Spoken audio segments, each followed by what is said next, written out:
സ്നേഹമുള്ള സഹോദരങ്ങളെ, മാർച്ച് 29 ശനി, വിശുദ്ധ യോഹന്നാൻ അറിയിച്ച സുവിശേഷം 7-ാം അധ്യായം 45 മുതൽ 53 വരെയുള്ള തിരുവചനങ്ങൾ.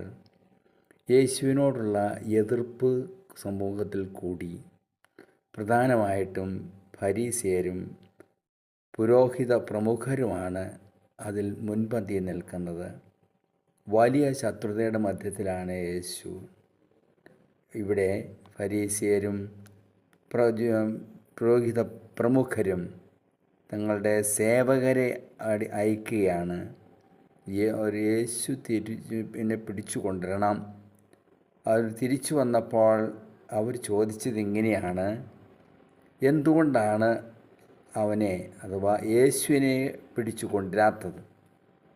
അവർ മറുപടി പറഞ്ഞു, യേശുവിനെപ്പോലെ സംസാരിക്കുന്ന ആരെയും ഇതുവരെ കണ്ടിട്ടില്ല.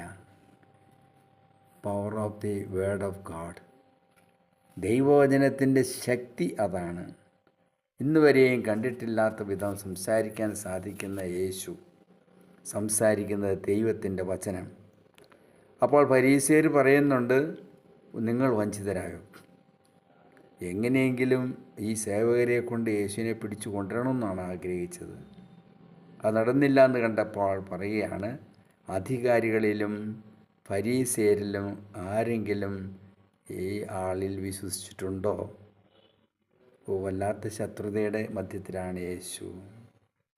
അപ്പോൾ വീണ്ടും പറയുകയാണ്, വീണ്ടും വളരെ അത്ഭുതകരമായ സംഗതി നടക്കുകയാണ്. നിയമം അറിഞ്ഞുകൂടാത്ത ഈ ജനക്കൂട്ടം ശപിക്കപ്പെട്ടതാണെന്നാണ് അവർ പറഞ്ഞത്.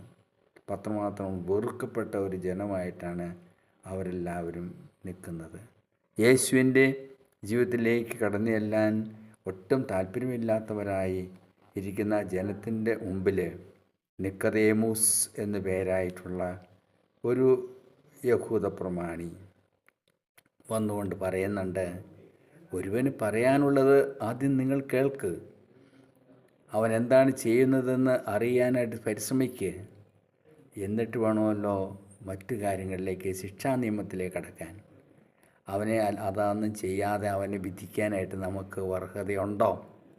നമ്മുടെ നിയമം അനുവദിക്കുന്നുണ്ടോ? അവർ മറുപടി പറഞ്ഞു, നീയും ഗലീലയനാണോ? അവിടെയും അവരുടെ പ്രതീക്ഷ പോവുകയാണ്. ആരുടെയാണ്? യേശുവിൻ്റെ ശത്രുക്കളുടെ പ്രതീക്ഷ പോവുകയാണ്.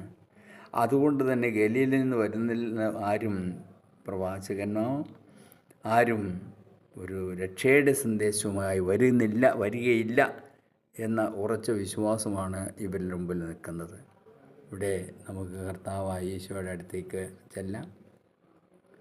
എല്ലാവരാലും ചോദ്യം ചെയ്യപ്പെടുന്ന, വിമർശിക്കപ്പെടുന്ന യേശുവിൻ്റെ മുമ്പിൽ പീഡാസഹനങ്ങൾക്ക് ഏറ്റെടുക്കാനായിട്ട്, കുരിശു മരണത്തിൻ്റെ മുമ്പിൽ വിധേയപ്പെടാനായിട്ട് നിഷ്പ്രയാസം തന്നെ കീഴ്വഴങ്ങിക്കൊണ്ട് ദൈവ തിരുമുൻപാകെ നൽകാനായിട്ട് തയ്യാറായി നിൽക്കുന്ന ഈശോ, ശത്രുക്കളുടെ മുമ്പിൽ നമ്മളും ക്ഷമിക്കാൻ, ശത്രുതയെ നമ്മൾ സ്നേഹിക്കാൻ, ശത്രുക്കളെ നമ്മൾ ഓർക്കാതിരിക്കാൻ ഒരു നല്ല സന്ദേശവുമായിട്ടാണ് ഈശോ ഇവിടെ നിൽക്കുന്നത്.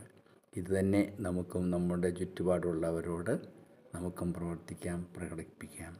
നമ്മുടെ കർത്താവ് ശംസിയുടെ കൃപയും പിതാവായ ദൈവത്തിൻ്റെ സ്നേഹവും പരിശുദ്ധാത്മാവിൻ്റെ സഹവാസവും വിശുദ്ധ യാവർപിതാവിൻ്റെ സംരക്ഷണം ഉണ്ടായിരിക്കട്ടെ, ഇപ്പോഴും എപ്പോഴും എന്നേക്കും. ആമേൻ.